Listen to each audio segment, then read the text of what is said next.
السلام علیکم دوستو، کیسے ہیں آپ لوگ؟ میں ہوں آپ کا ہوسٹ سمی اور آپ دیکھ رہے ہیں ہسٹری ٹی وی۔ دوستو، آج کی ویڈیو میں ہم تاریخ اسلامی کے سب سے بڑے صحابی اور سب سے بڑے جنگجو کمانڈر کی بات کریں گے اور ان کے حالات زندگی پر روشنی ڈالیں گے۔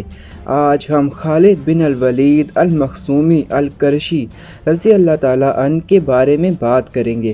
تو چلیے آج کی ویڈیو شروع کرتے ہیں۔ اس سے پہلے اگر آپ نے ہمارا چینل سبسکرائب نہیں کیا تو کر دیجئے تاکہ ایسی ویڈیوز آپ کو ہمیشہ ملتی رہیں۔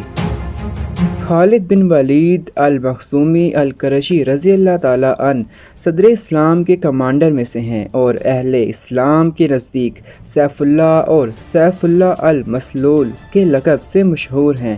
اسلام لانے سے پہلے بدر، احد اور احزاب میں مسلمانوں سے لڑے اور فتح مکہ سے پہلے اسلام قبول کیا۔ جنگ موتا اور فتح مکہ میں شرکت کی۔ آپ رضی اللہ تعالیٰ عنہ کا پورا نام خالد بن ولید بن مغیرہ بن عبداللہ بن عمر بن مخزوم القرشی المزری ہے۔ آپ کا لقب سیف اللہ المسلول ہے۔ آپ کی تمام تر زندگی مکہ اور مدینہ میں گزری۔ آپ نے جنگ بدر، احد اور احزاب میں اسلام کے خلاف لڑائیاں لڑی، جبکہ اسلام لانے کے بعد جنگ موتا، فتح مکہ، جنگ حنین میں مسلمانوں کی طرف سے لڑے اور فتح یاب رہے، اور خلافت راشدہ کے دور میں ردا کی جنگیں اور ایران سے جنگ اور فتح شام میں شامل رہے۔ خالد بن ولید بن مغیرہ بن عبداللہ بن عمر بن مخزوم القرشی خاندان بنی مخزوم سے تھے، جو قبیلہ قریش کا ذیلی قبیلہ تھا۔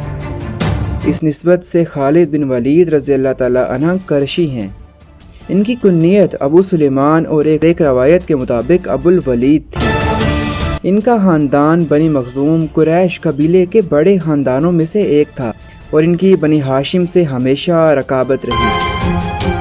اگرچہ مورخوں نے خالد رضی اللہ تعالیٰ عنہ کی تاریخ پیدائش کا تذکرہ نہیں کیا ہے، لیکن تاریخ وفات اور مرتے وقت ان کی عمر کو مد نظر رکھتے ہوئے یہ اندازہ لگایا ہے کہ وہ 62 سے 26 سال پہلے مکہ میں پیدا ہوئے۔ ان کے والد ولید بن مغیرہ قریش کے اشراف اور بزرگوں میں شمار ہوتے تھے اور ان کی ماں اسما بنت حارث بنت حرب تھیں، جن کا نسب قیس اعلان بن مضر قبیلے تک جا پہنچتا تھا۔ خالد بن ولید رضی اللہ تعالیٰ عنہ کے چچوں میں زیادہ مشہور ابو امیہ بن مغیرہ تھے، جن کے بارے میں کہا گیا کہ جب کعبہ کی مرمت کے دوران حجر اسود کو دیوار میں نصب کرنے کے لیے قریش کے قبائل میں جب اختلاف ہوا تو انہی کی تجویز سے یہ اختلاف حل ہوا۔ انہوں نے کہا کہ جو بھی شخص صبح مسجد میں سب سے پہلے پہنچے گا اس کو ثالث بنا دیں گے۔ دوسرے چچا ہشام بن مغیرہ بھی قریش کے اشراف اور بزرگ نیز جنگ فجار میں بنی مخزوم کے سپہ سالار تھے۔ جاہلیت کے دور میں خالد رضی اللہ تعالیٰ عنہ قریش کے اشراف اور بہادروں میں شمار ہوتے تھے اور فوج کی تیاری اور سوار فوج کی سربراہی بھی ان کے دوش پر تھی۔ سن 3 ہجری کو جنگ احد میں قریش کے سوار فوج کے میمنہ کے سالار تھے اور ایک گھاٹی پر پہرا دینے میں بعض مسلمانوں کی غلطی کی وجہ سے وہ مسلمانوں کو شکست دینے میں کامیاب رہے اور جنگ احد میں قریش نے مسلمانوں کو انہی کی وجہ سے شکست دی تھی۔ سن 5 ہجری کو جنگ خندق یا احزاب میں بھی شرکت کی اور ان لوگوں میں سے تھے جو خندق پار کرنا چاہتے تھے لیکن کامیاب نہیں ہو سکے۔ سن 7 ہجری کو پیغمبر اکرم اور مسلمان عمرہ ادا کرنے مکہ کی طرف روانہ ہوئے، جبکہ خالد رضی اللہ تعالیٰ عنہ کو اسلام اور مسلمانوں سے اتنی نفرت تھی کہ وہ شہر چھوڑ کر کہیں اور چلے گئے۔ مشہور قول یہ ہے کہ 8 ہجری صفر کے مہینے میں فتح مکہ سے پہلے آپ اسلام لائے۔ اسلام لانے کے بعد چند مہینے بعد خالد بن ولید رضی اللہ تعالیٰ عنہ نے جمادی الاولیٰ 8 ہجری کو جنگ موتا میں شرکت کی اور اسلامی فوج کے کمانڈروں کی شہادت کے بعد فوج کی کمان سنبھالی اور انہیں مدینہ لوٹایا۔ بعد میں خود خالد رضی اللہ تعالیٰ عنہ نے کہا کہ اس جنگ میں میرے ہاتھ میں 9 تلواریں ٹوٹی تھیں۔ کہا گیا ہے کہ اس جنگ کے بعد انہیں سیف اللہ کا لقب ملا اور بعض روایات کے مطابق یہ لقب رسول اللہ صلی اللہ علیہ وآلہ وسلم نے خود دیا۔ 20 रमज़ान 8 हिजरी को फ़तह मक्का के दौरान रसूलुल्लाह सल्लल्लाहु अलैहि वसल्लम के हुक्म से खालिद बिन वलीद रज़ी अल्लाह तआला अन्हु की सरबराही में 100 सवार गिरोह मक्का के जनूब में लैथ की सिमत से मक्का की तरफ हरकत किए और रास्ते में उन्हें कुरैश के बाज़ मुशरिकों का सामना करना हुआ और खज़मा की जगह पर इनसे लड़ाई भी हुई और बाज़ लोगों को कत्ल किया गया। इसमें बाज़ मुसलमान भी शहीद हुए और मक्का पहुंचकर रसूलुल्लाह सल्लल्लाहु अलैहि वसल्लम के पास अपने इस काम की तौजीह पेश की। जब पैगंबर अकरम सल्लल्लाहु अलैहि वसल्लम काबा में दाखिल हुए तो खालिद दरवाजे पर खड़े किसी और को दाखिल होने से रोक रहे थे। फ़तह मक्का के बाद खालिद बिन वलीद रज़ी अल्लाह तआला अन्हु ने रसूलुल्लाह सल्लल्लाहु अलैहि वसल्लम के हुक्म पर मक्का के सबसे बड़े बुत अल-उज़्ज़ा को तोड़ा।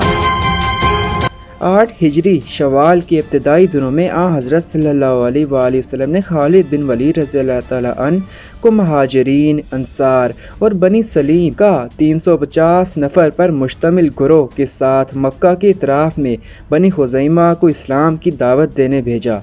बनी खुज़ैमा का इस्लाम लाने और असले तस्लीम करने के बावजूद खालिद रज़ी अल्लाह तआला अन्हु ने बास को कत्ल करने का हुक्म दिया और जब हज़ूर अकरम सल्लल्लाहु अलैहि वसल्लम को इस बात का पता चला तो खालिद रज़ी अल्लाह तआला अन्हु इस इक़दाम से बेजारी का ऐलान किया।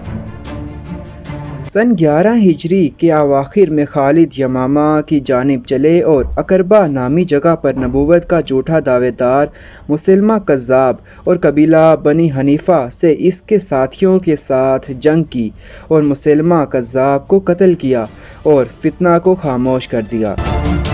11 हिजरी या 12 हिजरी के मुहर्रम को अबू बकर सिद्दीक़ रज़ी अल्लाह तआला अन्हु के हुक्म से खालिद ईरान के ज़ेर तसल्लुत बाज़ इलाके फ़तह करने के लिए यमामा पहुँचे और इराक़ की जानिब निकले।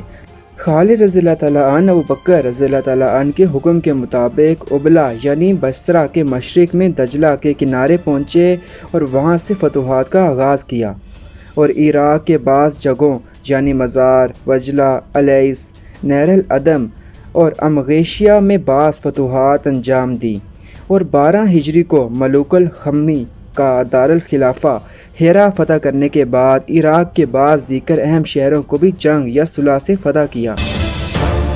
इसके बाद अबू बकर रज़ी अल्लाह तआला अन्हु के हुक्म से खालिद रज़ी अल्लाह तआला अन्हु ने इराक़ में इस्लामी लश्कर की सिपा सालारी मसन्ना बिन हारिसा के सपुर्द की और ख़ुद बाज़ सिपाहियों को लेकर शाम में इस्लामी फ़ौज की मदद को पहुँचे और शाम में पूरी फ़ौज की कमान संभाली।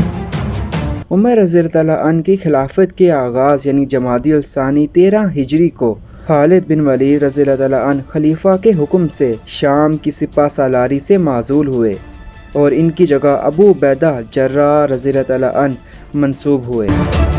खालिद बिन वलीद रज़ी अल्लाह तआला अन्हु तारीख़ इस्लामी के वो वाहिद जनरल हैं कि जिस जंग की भी कमान संभाली वो जंग जीते और एक भी जंग नहीं हारे और उन्होंने अपनी ज़िंदगी में 100 से ज़्यादा जंगें लड़ी।